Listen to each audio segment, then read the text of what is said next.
ದೀಪಾವಳಿ ಹಬ್ಬದ ಪ್ರಯುಕ್ತವಾಗಿ ಶ್ರೀ ಶ್ರೀ ಶ್ರೀ ವಿದ್ಯಾದಾಸ್ ಬಾಬಾ ಅವರ ನೇತೃತ್ವದಲ್ಲಿ ಇವತ್ತು ಹನುಮ ಹುಟ್ಟಿದ ಸ್ಥಳ ಆಂಜನಾದ್ರಿ ಬೆಟ್ಟದಲ್ಲಿ ಸರಿಸುಮಾರು 51,000 ದೀಪಗಳು ಬೆಳಗುವ ಮುಖಾಂತರ ಇವತ್ತು ದೀಪಾವಳಿಯನ್ನು ಅದ್ದೂರಿಯಾಗಿ ಇವತ್ತು ನಾವು ಆಚರಣೆ ಮಾಡ್ತಾ ಇದ್ದೀವಿ.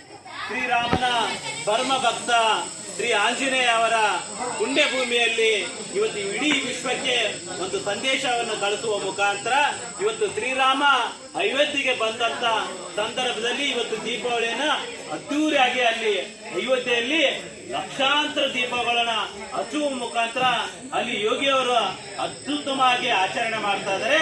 ಅದೇ ರೀತಿ ಶ್ರೀ ವಿದ್ಯಾದಾಸ್ ಬಾಬಾ ಅವರ ನೇತೃತ್ವದಲ್ಲಿ ಹನುಮ ಹುಟ್ಟಿದ ನಾಡು ಆಂಜನಾದ್ರಿ ಬೆಟ್ಟದ ಸನ್ನಿಧಿಯಲ್ಲಿ ಎಲ್ಲ ಬೆಟ್ಟಗಳಲ್ಲಿ ಇವತ್ತು ದೀಪ ಹಚ್ಚುವ ಮುಖಾಂತರ ಸ್ವಸ್ತಿಕ್ ಮತ್ತು ಹೋಮ ಒಂದು ಮಾಡುವ ಮುಖಾಂತರ ಚಾಲನೆಯನ್ನ ಇವತ್ತು ಕೊಟ್ಟು ಅದ್ದೂರಿಯಾಗಿ ನಾವು ಆಚರಣೆ ಮಾಡ್ತಾ ಇದ್ದೀವಿ.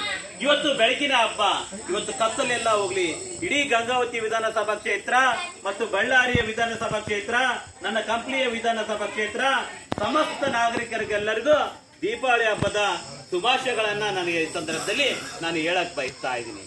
ಇವತ್ತು ವಿದ್ಯಾದಾಸ್ ಬಾಬಾ ಅವರು ಪ್ರತಿ ವರ್ಷವೂ ಇದೇ ರೀತಿ ದೀಪ ಬೆಳಗುವ ಮುಖಾಂತರ ಇಡೀ ಆಂಜನಾದ್ರಿ ಬೆಟ್ಟವನ್ನ ಬೆಳಕಿನತ್ತ ಒಯ್ಯುವಂತ ಕೆಲಸವನ್ನ ಅವರು ಮಾಡ್ತಾ ಇದ್ದಾರೆ. ಅವರಿಗೆ ಅಭಿನಂದನೆಗಳನ್ನ ನಾನು ಸಲ್ಲಿಸಲಿಕ್ಕೆ ಈ ಸಂದರ್ಭದಲ್ಲಿ ಬಯಸ್ತಾ ಇದ್ದೀನಿ. ಇವತ್ತು ದೀಪಾವಳಿಯನ್ನ ಸಮಸ್ತ ನಮ್ಮ ಗಂಗಾವತಿ ವಿಧಾನಸಭಾ ಕ್ಷೇತ್ರದ ನಾಗರಿಕರೆಲ್ಲರೂ ಈ ಸದ್ಯ ಬೆಳೆ ಚೆನ್ನಾಗಿ ಬಂದಿದೆ.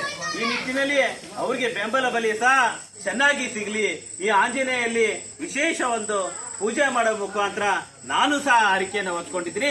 ನಮ್ಮ ರೈತ ಬಾಂಧವರಿಗೆ ಒಳ್ಳೆಯ ಬೆಂಬಲ ಬಲಿ ಸಿಗಲಿ ಅಂತ ಈ ಸಂದರ್ಭದಲ್ಲಿ ದೇವರಲ್ಲಿ ಪ್ರಾರ್ಥನೆಯನ್ನು ಮಾಡಿಕೊಳ್ತಿದ್ದೀನಿ. ಅದೇ ರೀತಿ ನಮ್ಮ ಆಂಜನಾದ್ರಿ ಬೆಟ್ಟವು ಇನ್ನೂ ಎತ್ತರವಾಗಿ ಬೆಳಲಿ, ಇನ್ನೂ ಅಭಿವೃದ್ಧಿ ಹೊಂದಲಿ ಅಂತ ಈ ಒಂದು ಸಂದರ್ಭದಲ್ಲಿ ನಾನು ಕೇಳಕ್ಕೆ